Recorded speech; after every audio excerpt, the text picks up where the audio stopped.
لیکن آج ہمارا اخلاق کیسا ہے، ہمارا کردار کیسا ہے؟ ایک بجلی بورڈ میں نوکری کرنے والا فورمین میرے سے کہتا ہے کہ مولانا مسجد کس لیے بنی ہے؟ ان کی نماز پڑھنے کے لیے، اللہ کو راضی کرنے کے لیے، اللہ کو خوش کرنے کے لیے۔ پھر کہنے لگا کہ مولانا تقریر کیوں نہیں کرتے؟ آج مسلمانوں کی مسجدوں میں چوریوں کی لائٹ ہیں، پنکھا چوری سے چل رہے ہیں۔ ارے بھائی کیسا اخلاق ہے، ارے کیسا کردار ہے مسلمانوں؟ جھانڈا والو، میں تمہارے اوپر یہ الزام نہیں لگاتا، لیکن ایک عام بات ہے کہ جن مسجدوں میں میٹر نہیں، جن مسجدوں میں بل نہیں بھرا جاتا، سرکار کی چوری کر رہے ہیں، اور چوری کا پنکھا چلے اور تو تہجد پڑھے، کیسا اخلاق ہے؟ چوری کا بلب جلے اور تو قرآن پڑھے۔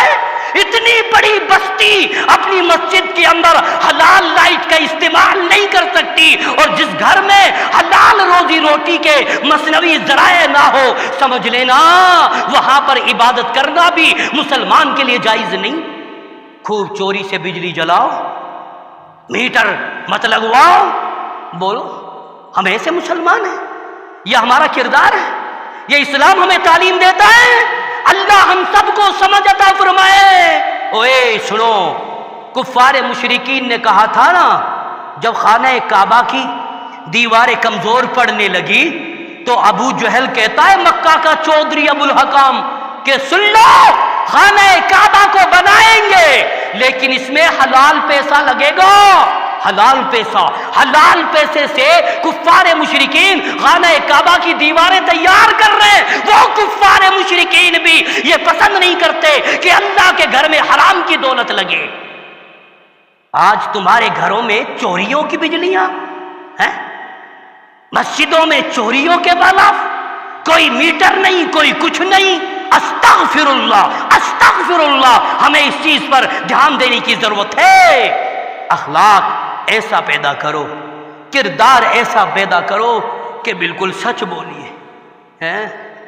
ایک بزرگ تھا یو پی کی سرزمین میں، یوپی کی سرزمین میں ایک بزرگ تھا، ہندو اور مسلم کے بیچ میں جگہ پر جھگڑا ہوا۔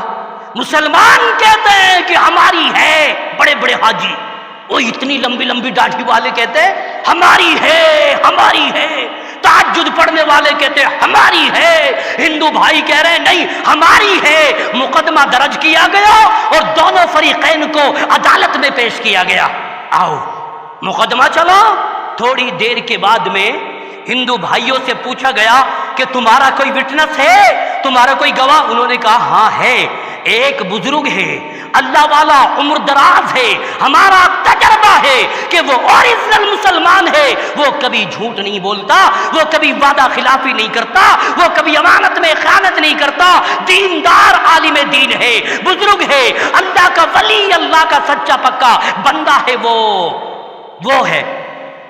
اب اس بزرگ کو جج نے عدالت میں پیش کرنے کے لیے کہا، لیکن وہ انگریز کون تھا؟ انگریز جج کون تھا؟ انگریز جج تھا۔ لیکن اس اللہ ولی نے، اس بزرگ نے کیا کہا کہ سن لو، میں اوریجنل مسلمان ہوں اور ان انگریز جیسے کتے ججوں کا میں چہرہ اپنی آنکھوں سے نہیں دیکھ سکتا۔ ان کا تقوی دیکھو، ان کی پرہیزگاری تو دیکھو، وہ بھی تو تمہاری طرح تھا۔ سفید داڑھی والا بزرگ کہتا ہے کہ ان یہودی کتوں سے کہہ دو کہ میں ان کا چہرہ دیکھنا پسند نہیں کرتا۔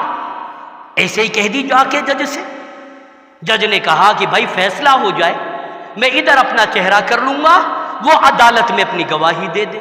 بزرگ آیا اور کٹہرے میں کھڑے ہو کر کے اس نے کہا کہ جج صاحب، او دیکھو بھائی، وہ بزرگ بھی مسلمانوں کا، ہندو اور مسلمانوں کے بیچ میں جھگڑا ہے، کہتا ہے جج صاحب میں اس نبی کا امتی ہوں اور مسلمان جو لوگ ہوتے ہیں وہ کبھی جھوٹ نہیں بولتے۔ جج صاحب میرا تجربہ ہے، میں دیکھتا آیا ہوں، زمین ہندوؤں کی ہے اور ہندوؤں کے باپ کی ہے، اس میں ہمارا کوئی حق نہیں۔ سنو، اس بزرگ کا اخلاق دیکھا، کردار دیکھا۔ تاریخی کتابوں میں یوں بھی آتا ہے کہ اس بزرگ کے اخلاق کو دیکھ کر کے کتنے لوگ دائرہ اسلام میں داخل ہو گئے۔ ایسے اخلاق پیدا کرو، ایسے کردار پیدا کرو تو اللہ تعالی ہم سب کو سچ بولنے کی اور وعدہ پورا کرنے کی توفیق عطا فرما۔ جو جھوٹ بولے وہ منافق، جو وعدہ خلافی کرے وہ منافق۔ آئیے اب میں تیسری اور بات بتا کے چلتا ہوں آپ لوگوں کے پاس۔ تیسری علامت کیا ہے؟